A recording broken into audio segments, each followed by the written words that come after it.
We are the ministry of the real truth. Today we recall seeing this information at sacredtext.com, and we found it in the African topics section, and it reads, ultimately we are all Africans. Studies of mitochondrial DNA have proven that all human beings are descended from a small population, less than 100 individuals, that emerged from Africa about 60,000 years ago. The earliest written religious text, as well as the first documented monotheistic religion, also developed in Africa. During the European Dark Ages, many ancient manuscripts were preserved in African libraries in places such as Ethiopia and Timbuctoo.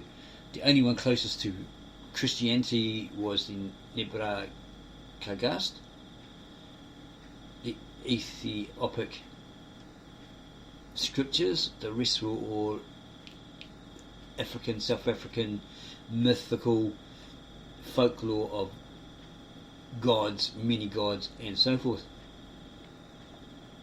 This section has texts on the traditional spirituality of sub-Saharan Africa, as well as their descendants in the New World. Finding books about African religion and spiritual beliefs in the public domain was not difficult. These books have a great amount of useful information on this topic, some of it written before colonialism destroyed or greatly modified aspects of traditional culture, traditional African culture. The problem with these works is that they were for the large part written by Europeans with their particular biases and agendas. For this reason, sacredtext.com encourage you to read between the lines. The texts there are provided for scholarly purposes. They may contain racist characterizations, errors of interpretation, or misrepresentations of traditional African culture. For instance, the term kafir, which is used in many of these texts to refer to the Xhosa, Nelson Mandela's tribe, is now considered derogatory or racist. This page also has text and books with alternate views, primarily written by African Americans, which, in the opinion of sacredtext.com, also deserve consideration. So that's number one, and we have a backup to that claim. Number two, an article we found online from New Scientist, written and published around 2014, and it reads, found, closest link to Eve, our universal ancestor. A man who died in 315 BC in southern Africa is the closest relative yet known to humanity's common female ancestor, mitochondrial Eve.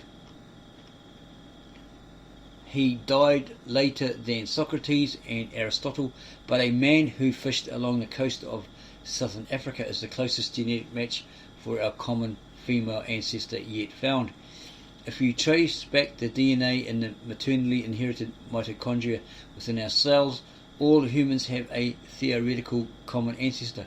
This woman, known as mitochondrial Eve, lived between 100,000 and 200,000 years ago in southern Africa. She was not the first human, but every other female lineage eventually had no female offspring.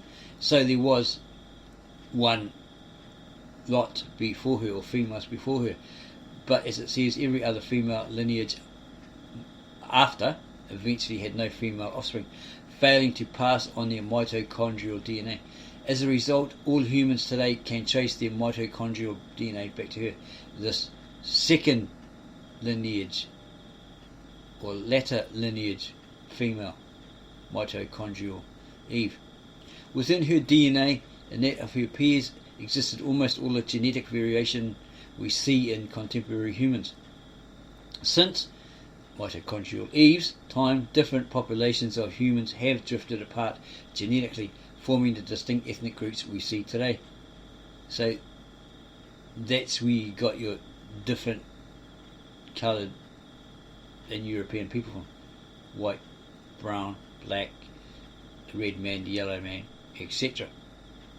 According to that statement. Now a skeleton, or at that time 2014, a skeleton from around 315 BC, not long after the death of Alexander the Great, had been identified as a member of a previously unknown branch on the human family tree. It was the earliest group to diverge from all other modern humans ever identified.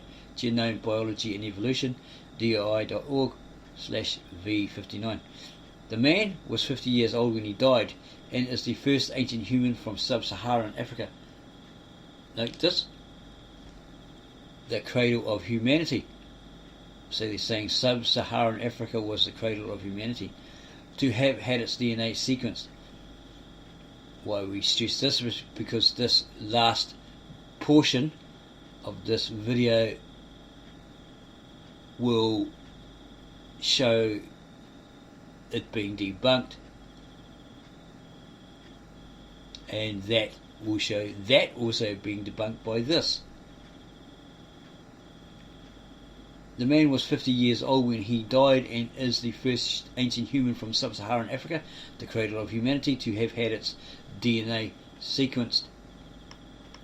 He belonged to the earliest diverged lineage, the oldest we know of, said Vanessa Hayes of the Garvan Institute in Sydney, Australia, who led the work. She said his ancestors diverged from other humans roughly 150,000 years ago. So maybe he separated or parted from.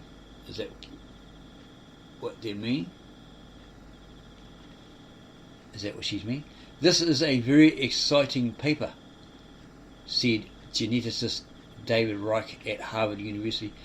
It was the first old ancient DNA ever to be convincingly extracted from an African context.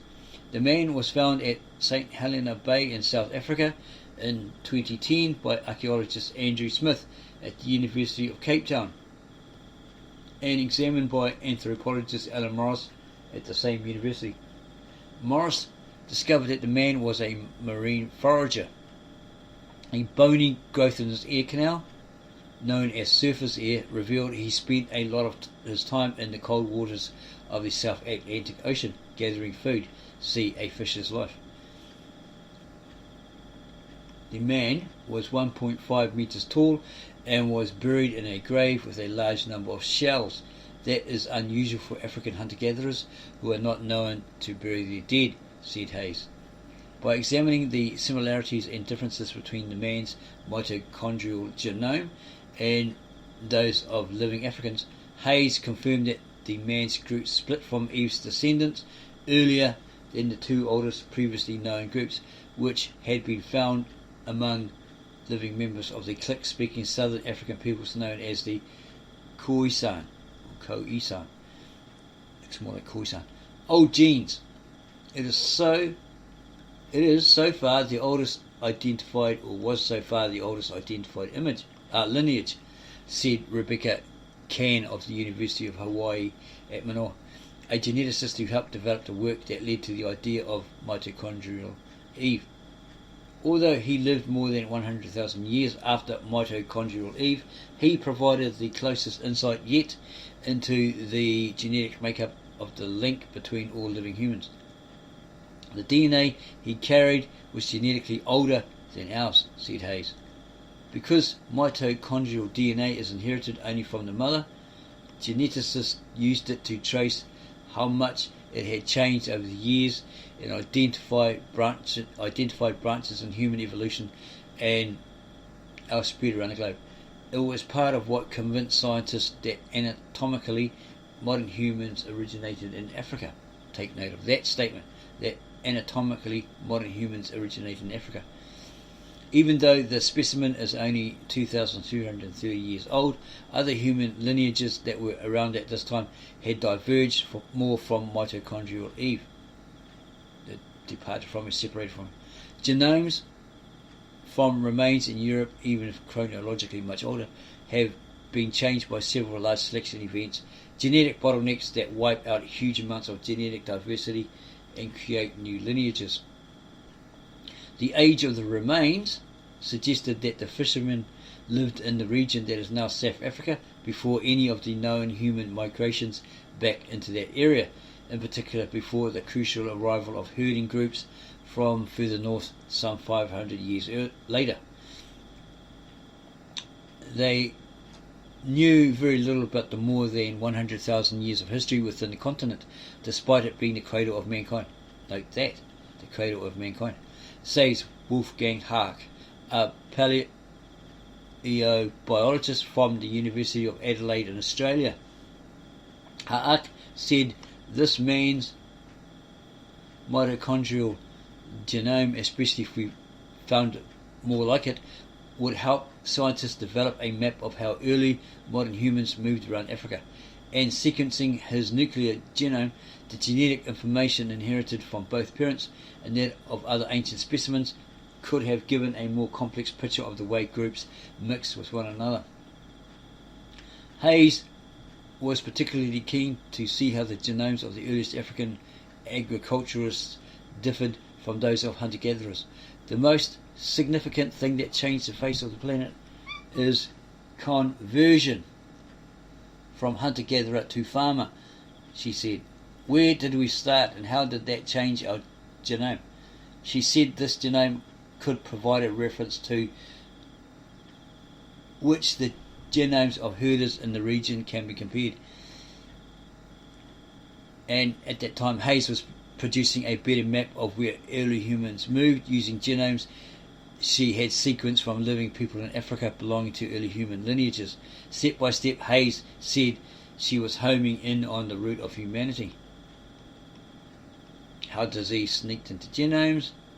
There's a lot of information hidden in our genomes. If only we can figure out how to find it. Vanessa Hayes' work on early humans, see main story, might have looked like anthropology, but she was actually in the field of medical genomics. Her desire to understand the origins of humanity was largely about understanding human disease. Working at the Garvan Institute in Sydney, Australia, she wanted to combine this work with more sequencing of ancient and contemporary genomes to find the basis of genetic diseases and disease susceptibility.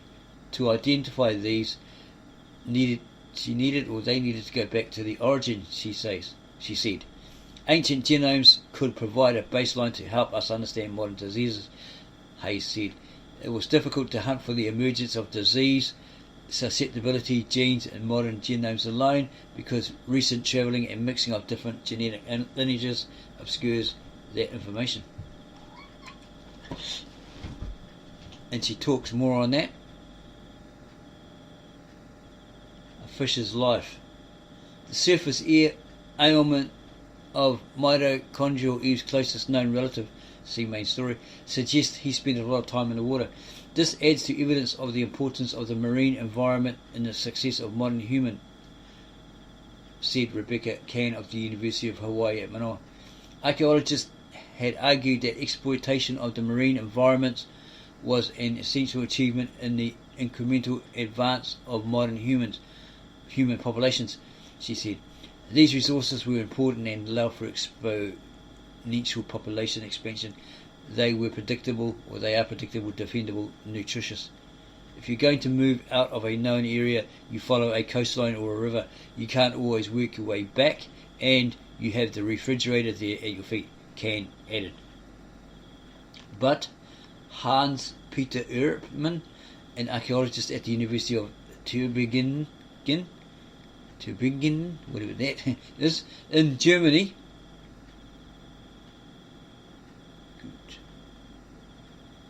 Tübingen in Germany doesn't think this necessarily means that fishing was particularly important in our prehistory.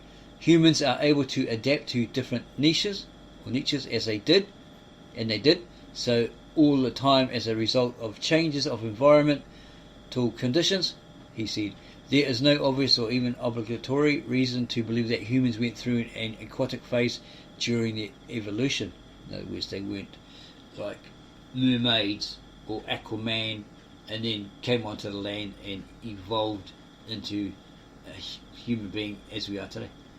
That's probably what they're getting at. This article appeared in print under the headline Eve's Closest Relative Found.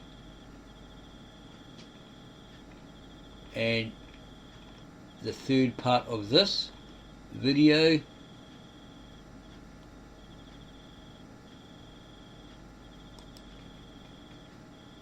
from Victor N. Alexander, the native-born Aramaic Tav Esheret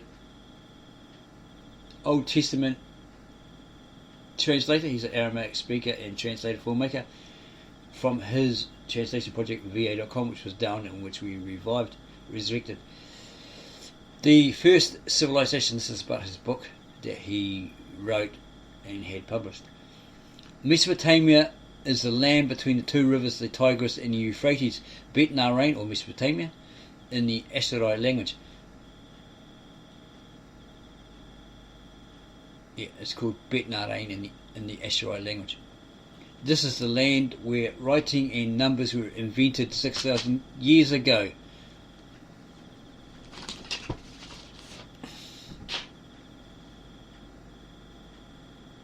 It's where the Bible tells us God created the first man and the first woman and placed them in the Garden of Eden, or paradise. Mesopotamia is the Greek name for this land. Alexander the Great died in Babylon 3 centuries before the time of Jesus. Alexander's empire crumbled after his death. The land of Mesopotamia became the battleground for many nations. The Arabs conquered Mesopotamia in the 7th century AD, and they've occupied this biblical land ever since. Although most of the original inhabitants of Mesopotamia have long migrated to other countries, there is a remnant of Assyrians and Chaldeans left in Mesopotamia, which has been renamed Iraq since the 1930s. 3,000 years ago, the Assyrian lands were in North Mesopotamia and the Chaldean lands were in South Mesopotamia. Nineveh in the north battled Babylon, and so forth and so forth. So going back over that article again, or that snippet of his book, The First Civilization, he's saying here writing and numbers were invented 6,000 years ago in that region. And he also does state further on in his translation project that Mesopotamia was the cradle of civilization.